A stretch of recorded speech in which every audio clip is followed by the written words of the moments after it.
Imagine a country blessed with nearly every advantage history could offer. Its cities were expanding. Its ports were crowded with trade. Wealth flowed through its banks. Foreign investors saw opportunity. Its universities produced talent. Its businesses reached markets across the world. By almost every measure, the future looked secure. This was not the story of a poor nation struggling to rise. It was the story of a nation that had already arrived.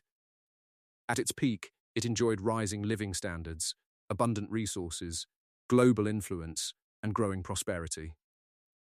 Its leaders spoke confidently about the future. Its citizens had little reason to doubt them. Success felt permanent. Yet a century later, the picture looked very different.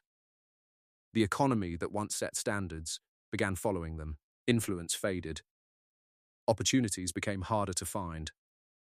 Countries that once seemed far behind moved ahead. No invasion destroyed it. No single disaster explains what happened. And that is what makes the story so unsettling. History offers countless explanations for poverty.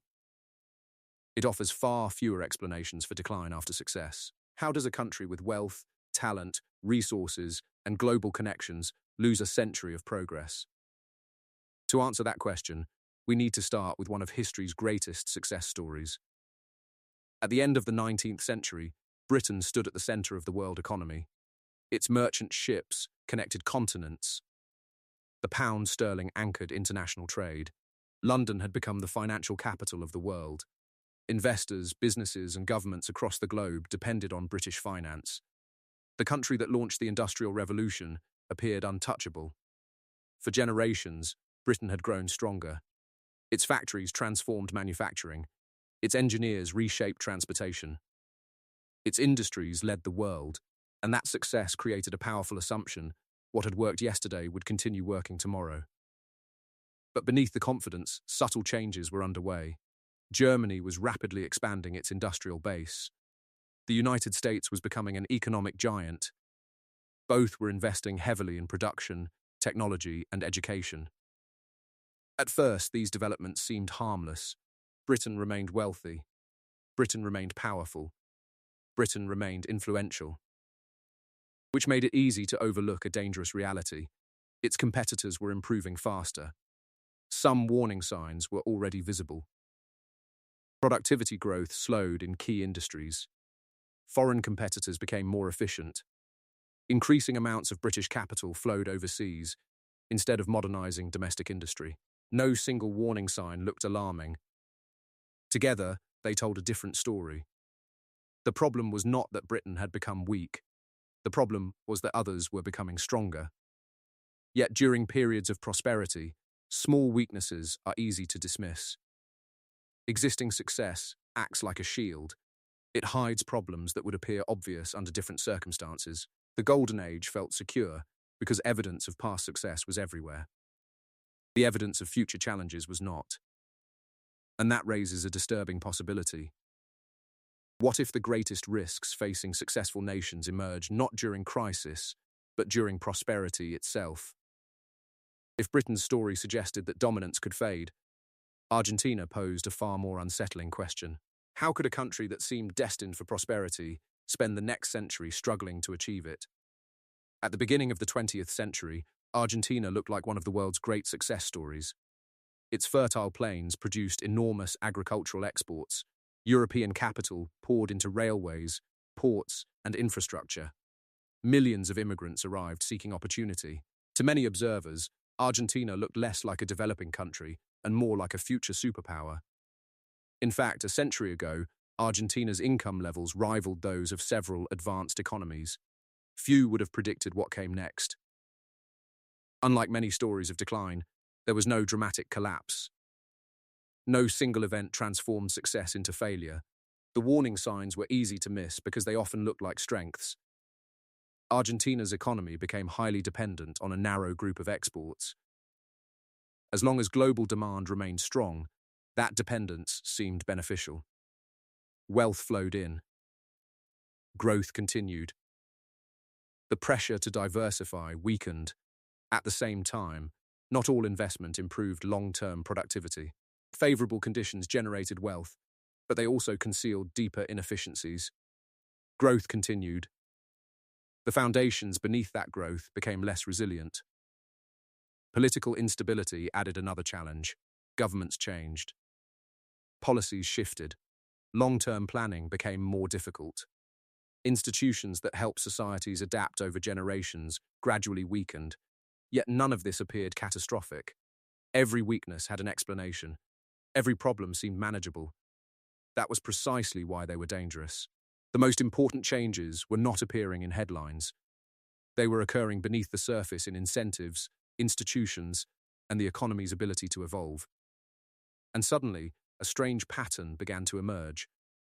Britain had different industries, Argentina had different resources, different cultures, different political systems, different histories. Yet both showed signs of the same underlying problem.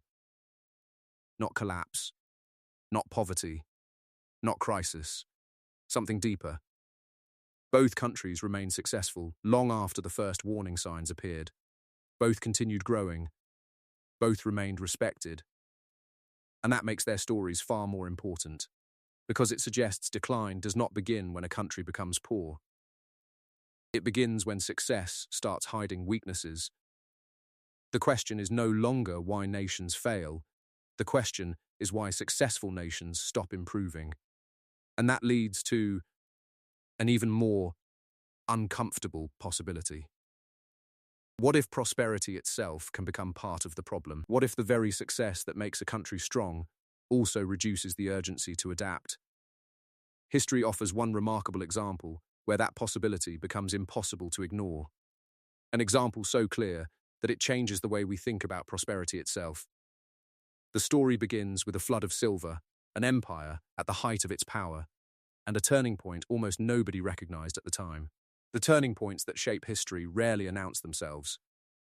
There is no ceremony, no headline, no single day when people suddenly realize the future has changed. Instead, societies cross invisible thresholds. The economy continues functioning. Wealth remains abundant.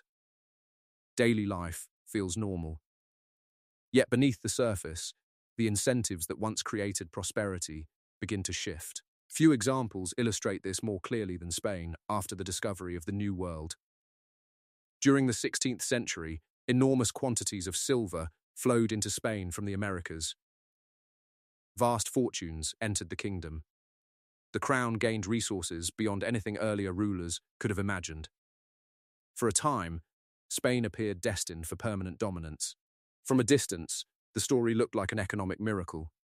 But easy wealth can change behavior in ways that are difficult to recognize. When revenue arrives without requiring greater productivity, the pressure to innovate weakens.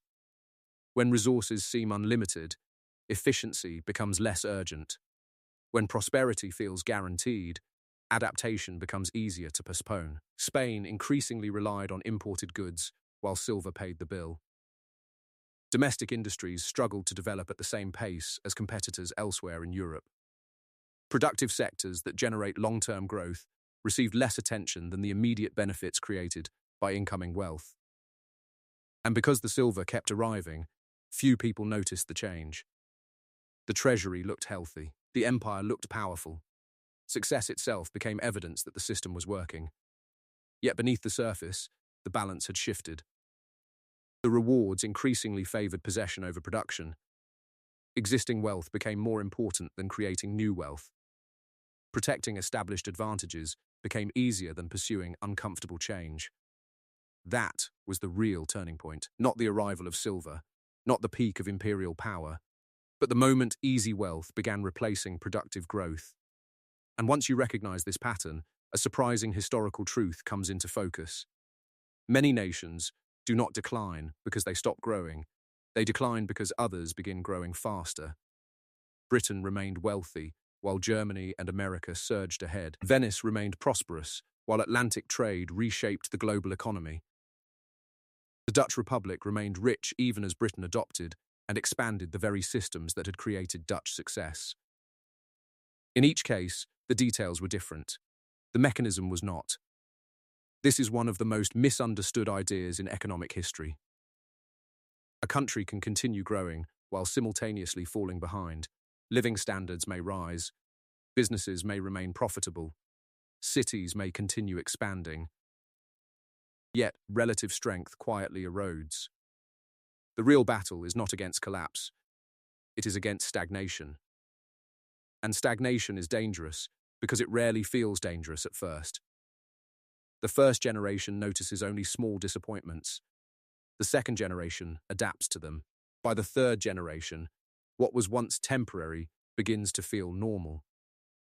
This is how centuries are lost, not through a single disaster, but through decades of missed adaptation. And once that pattern becomes visible, an unavoidable question emerges. If these warning signs appeared repeatedly throughout history, are similar signals visible today? History does not provide exact forecasts. Nations are too complex. Every era is shaped by its own technologies, institutions, and geopolitical realities. But history does provide patterns. And once those patterns become visible, certain modern trends become difficult to ignore. Across much of the developed world, populations are aging. Birth rates have fallen below replacement levels in many countries. Workforces are growing more slowly, and in some cases shrinking altogether. At the same time, public debt has risen to levels that would have seemed extraordinary to previous generations. Governments increasingly devote future resources to maintaining past commitments. Productivity growth has also slowed across many advanced economies. Innovation continues, but the pace at which innovation translates into broad economic gains has weakened compared to earlier eras of industrial expansion. Another pattern appears in the composition of wealth itself. In many countries, rising asset prices have become a major source of perceived prosperity. Real estate values climb. Financial markets expand. Existing assets become more valuable, but asset appreciation is not the same thing as productive growth. One increases prices, the other increases capacity. History suggests that societies often become vulnerable when they confuse the two. None of these developments automatically lead to decline. That is not the lesson. The lesson is that warning signs rarely appear as dramatic events. They appear as familiar trends that seem manageable in isolation. Debt, demographics, productivity, competitiveness, each can be explained away. Together, they form patterns that history has seen before. And that brings us back to the question that started this story. How does a nation lose a century of progress? The answer is not war, not geography, not resources, not even wealth. The deeper tragedy is the loss of time. Britain remained wealthy long after its dominance faded. Spain retained enormous advantages long after its peak. Argentina never lost its fertile land, natural resources, or potential. Yet all three experienced periods when the world moved faster than they did. That distinction matters. The greatest economic advantage a nation possesses is not what it inherits.